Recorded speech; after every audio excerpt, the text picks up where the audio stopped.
नमस्कार, TV live news में आप सभी का फिर से एक बार स्वागत है। एसआई अवनीश कुमार जी फिर से हमारे साथ जुड़ चुके हैं। भैया, लगातार लोगों के कमेंट आ रहे हैं कि सर कैसे तैयारी करें, कैसे पढ़ाई करें, घर पे बहुत काम है, समय नहीं मिल पा रहा है। पिछले बार आवेदन किए थे, नहीं हो पाया। इस कंपटीशन के दौर में भैया क्या रणनीति अपनाना चाहिए, एक बार फिर से आप मार्गदर्शन करिए लोगों का। आइए सुनते हैं उनके माध्यम से क्या कहते हैं। देख भाई, यदि तुझमें जुनून नहीं है तो सारा दोस्त तुम्हारा है। बहुत से हमारे दोस्तों का, बहुत लोगों का मैसेज आ रहा है कि सर मैं 4543 पदों पे आवेदन कर दिया हूँ। मैं पिछली बार 9000 से अधिक वैकेंसी थी, 3 नंबर से फेल हो गया, नहीं सफल हो पाया। इस बार हो पाएगा नहीं हो पाएगा, हमारे घर में ये परेशानियां हैं, इसी है। ये दुनिया भर की इतना मैसेज आ रहा है ना, इस तरह के मैसेज पढ़ के मैं तो अचंभित हो रहा हूँ। क्या कर रहे हो भाई? अरे सबसे पहले तो खुद पे विश्वास रखो। आइए समझो कि तुम कर सकते हो। मन में ही पहले मन से जिए, जब हार गए तो फिर क्या जीतोगे। एक कहावत है हमारे मन में इतनी शक्ति होती है, अवचेतन मन में, कि जो सिग्नल तुम मन को भेज दोगे वही मन तुमसे कराएगा। देखो, मन ही मन को जानता, मन की मन से प्रीत, मन ही मन मानी करे, मन ही मन का मीत। मन झूमे मन बावरा, मन की अद्भुत रीत, मन के हारे हार है, मन के जीते जीत। अगर तुम मन से ही हार जाओगे तो भाई कुछ नहीं कर पाओगे। बहुत बड़ा कंपटीशन है, ये समझो। ये केवल 4543 पद हैं एसआई का। इसमें पुलिस के जो 60,000 से अधिक बच्चे सफल हैं, ये भी सब फार्म भरेंगे। सीपीओ एसआई में, अन्य एग्जामों में जो भी बच्चे सफल हुए हैं, जो यूपी के रहने वाले हैं, कई दूसरे स्टेट में एसआई बने या कुछ और बने हैं, तैयारी करके वो भी इसमें आने की कोशिश करेंगे। यूपीएससी के जो बच्चे हैं, यूपीएससी के जिनका बहुत सारे बच्चे यूपीएससी के हम तो देखे हैं, हमारे साथ ही तैयारी कर रहे थे। मैं स्वयं भी यूपीएससी का छात्र रहा हूँ। तो सब लोग हर एक परीक्षा ट्राई करते रहते हैं। जो खास करके यूपी के यूपीएससी की तैयारी कर रहे हैं, यूपी पीसीएस की तैयारी कर रहे हैं, या जो एसएससी में चयनित हो गए हैं, कहीं भिन्न भिन्न पदों पे, कहीं दूसरे स्टेट में कार्यरत हैं, पैरामिलिट्री के जो बच्चे हैं, वो सब इसमें आवेदन करेंगे। ये तो समझो कि 4543 पर इसके 2 गुना ज्यादा टीचर लोग आवेदन करेंगे। जो टीचर कहीं बच्चों को कंपटीशन करा रहे हैं, और वे खुद भी तैयारी कर रहे हैं, तो भरेंगे। अपना सोचो कैसे सफल होगे। अगर तुम्हारे अंदर जिद्द, जोश, जुनून, मेहनत, त्याग नहीं है तो सफल नहीं हो पाओगे लल्ला। त्याग का मतलब, त्याग इस तरह से करना है कि बहुत से दोस्त होते हैं, उनके लिए दुनियादारी बहुत महत्वपूर्ण होती है। उन्हें शादी में भी जाना है, उन्हें प्रोग्राम में भी जाना है, उन्हें इंस्टाग्राम पर रील भी चलाना है, देखना है, रील अपलोड करना है, फेसबुक चलाना है, व्हाट्सएप चलाना है, दोस्त का बर्थडे मनाना है, गर्लफ्रेंड का बर्थडे मनाना है। तो भाई देखिए, ये अगर इतना सब कुछ दुनियादारी करना है तो ये तुम्हारे लिए एसआई बनना नामुमकिन है। बहुत ज़्यादा कंपटीशन है, इतना ज़्यादा कंपटीशन है कि तुम्हें इस कंपटीशन को बीट करने के लिए ये समझो 12, 14, 16 घंटे तक पढ़ना पड़ेगा। कैसे पढ़ोगे? ये समझ लो कि जब तक एसआई का परीक्षा नहीं हो जा रहा तब तक तुम दुनिया से गायब हो जाओ। तुम अपना या तो घर पे ही तैयारी करो या बाहर चले जाओ, लेकिन अगर घर पे रहो तो एक कमरे में कैद हो जाओ, तुम्हें कोई गांव का देखे ही नहीं। एकदम जितना भी, सबसे पहली तुम्हारी प्राथमिकता रहे कि तैयारी करना, पढ़ाई करना। एक टाइम मत खाओ, लेकिन पढ़ाई जरूर करो। पढ़ाई को पहली प्राथमिकता दो। बहुत सारे लोग हमसे पूछ रहे थे कि सर सफल कैसे हों। बस इसी तरीके से यही फार्मूला अपनाओ, यही मैं भी अपनाया था। बहुत से लोग हमसे पूछ रहे थे सर कौन सी किताबें पढ़ें। देखिए, किताबें 50 किताब पढ़ने से अच्छा है कि आप कोई एक किताब बहुत अच्छे ढंग से पढ़ लीजिए। जितने लोग एसआई में सफल हुए, जरूरी नहीं कि सब लोग एक ही राइटर किताब पढ़े हों। जो सफल हुए हैं वो खुद पे भरोसा था, उनके अंदर जिद्द था, जोश था, जुनून था, मेहनत किए, त्याग किए और आज सफल हुए हैं। वो ये नहीं है कि जरूरी है कि एक ही किताब पढ़ के सफल हो जाएंगे। किताबें उतनी महत्वपूर्ण नहीं होती हैं जितना महत्वपूर्ण है कि आप मेहनत, सबसे ज़्यादा महत्वपूर्ण मेहनत और त्याग है।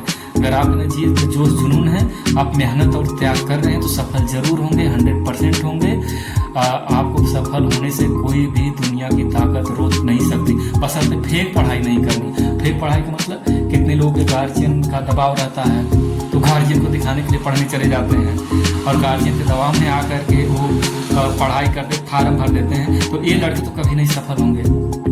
अगर जिसके दिल में आग लगी, हाँ जिसके अंदर आग लगी है, जिन्हें एसआई का हर समय सपना देखते हैं एसआई बन जाएंगे, ये करेंगे वो करेंगे, जिनके अंदर पागलपन है एसआई बनने का, जो अपना दिन रात ही कर दिए हैं, उन्हें ये भी नहीं पता चल रहा है कब दिन हो रही है कब रात हो रही है, वे बच्चे अवश्य ही सफल होंगे। देखिए मैं ये बता सकता हूँ कि मैं किस किताब से पढ़ाई किया था। अगर आपको अच्छा लगे तो किताब ले लीजिए, नहीं अच्छा लगे तो आप जो किताब पढ़ रहे हैं वही किताब पढ़िए, मेहनत से पढ़िए, ढंग से पढ़िए, पूरे जोश जुनून से पढ़िए। मैंने पढ़ाई किया था रीजनिंग, देखिए मैंने सबीर अहमद साहब से पढ़ा था। सबीर अहमद साहब के अलावा भी बहुत सी रीजनिंग की किताबें हैं जो इस किताब से भी बढ़िया है, लेकिन मैंने केवल एक ही किताब पढ़ा था। गणित में सिर्फ आर.एस. अग्रवाल साहब से पढ़ा हूँ। आर.एस. अग्रवाल से भी अच्छी किताबें होंगी, इसी बात नहीं होंगी, बशर्ते मैं और कोई किताब आज तक पढ़ा ही नहीं हूँ। और देखिए सामान्य ज्ञान मैंने पढ़ाई किया था घटना चक्र से, और जो किताब घटना चक्र में जो सामान्य ज्ञान था उससे हमें काफ़ी लाभ हुआ है। तो देखिए आप घटना चक्र की किताब ले लेंगे तो आपके लिए बेटर रहेगा, सो बेटर। न लेते हैं तो भी जो आप किताब पढ़ रहे हैं वो अच्छा है। मूल विधि संविधान घटना चक्र से मैं पढ़ाई किया था, खासकर संविधान के लिए एक किताब बहुत बढ़िया मुझे मिल गई थी उस समय। नीरज कुमार निर्मल साहब लेखक हैं, लुसेंट की किताब है, अगर मिल जाए तो बहुत अच्छी किताब है संविधान के लिए, उसको ले लीजिए। और हिंदी के लिए देखिए मैं तो पढ़ाई किया था ज्ञान मुद्रा पब्लिकेशन से, लेकिन यूनिवर्सल की किताब भी बहुत अच्छी है, तो यूनिवर्सल की किताब यदि मिल जाए तो आप उसको ले लीजिए और पढ़ाई करिए। ज़्यादा से ज़्यादा आप अपने सिलेबस पे ध्यान दीजिए, सिलेबस आप पहले से दे रखा है, सिलेबस के अकॉर्डिंग पढ़ाई करिए। इस बार मूल विधि में आईपीसी सीआरपीसी की जगह पे बीएनएस 2023 बीएनएसएस 2023 आएगा, तो इस पर बहुत विशेष ध्यान देना है। विविध एक्ट जो हैं जैसे SC/ST एक्ट हो गया और बहुत सारे एक्ट हैं, उसको भी देख लीजिएगा। उसमें से जो बहुत इम्पोर्टेंट होता है कब लागू हुआ था, कितनी धाराएं, ये सब खास करके पूछता है, तो उसको आप प्रैक्टिस सेट देखेंगे, प्रीवियस ईयर का पेपर देखेंगे, समझ में आ जाएगा कहाँ से क्वेश्चन पूछता है। इस तरह से पढ़ाई करिए। और जो मन से हार गए हैं, जो कह रहे हैं कि सर क्या करें, डर लग रहा कैसे सब कैसे क्या होगा, तो उनके लिए है आचार्य सोहनलाल जी का मैं एक कोट लाइन सुनाना चाहता हूँ। लहरों से डर कर नौका पार नहीं होती, कोशिश करने वालों की कभी हार नहीं होती। नन्ही चींटी जब दाना लेकर चलती है, चढ़ती दीवारों पर 100 बार फिसलती है। मन का विश्वास रगों में साहस भरता है, चढ़कर गिरना गिर कर चढ़ना ना करता है, आखिर उसकी मेहनत बेकार नहीं होती। कोशिश करने वालों की कभी हार नहीं होती। डुबकिया सिंधु में गोताखोर लगाता है, जा जाकर खाली हाथ लौट कर आता है। मिलते नहीं सहज ही मोती गहरे पानी में, बढ़ता दुगना उत्साह इसी हैरानी में। मुट्ठी उसकी खाली हर बार नहीं होती, कोशिश करने वालों की कभी हार नहीं होती। असफलता एक चुनौती ऐसे स्वीकार करो, क्या कमी रह गई देखो और सुधार करो। जब तक सफल न हो जाओ नींद चैन को त्यागो तुम, रण का मैदान छोड़कर मत भागो तुम। कुछ किए बगैर ही जय जयकार नहीं होती, कोशिश करने वालों की कभी हार नहीं होती। तो अब आपसे यही कहेंगे कि जो बताए हैं उसका रिकॉर्डिंग 12 से 14-16 घंटा पढ़ाई करिए। दुनियादारी भूल जाइए जब तक एसआई का पेपर नहीं होता है। जब एसआई का पेपर होगा तो आप जब पेपर दे के आएंगे तो निश्चित ही सबसे बेहतर करके आएंगे। जब रिजल्ट आएगा तो आप उसमें चयनित हो जाएंगे और बढ़िया से जाके टीच कर देंगे। आप जब UPS आएंगे तो हमारे चयन हो जाएगा तो आपको मिठाई जरूर खिलाएंगे। और अगर जहाँ नहीं समझ में आए हमारा मोबाइल नंबर नोट कर लीजिए 83 18 53 56 25।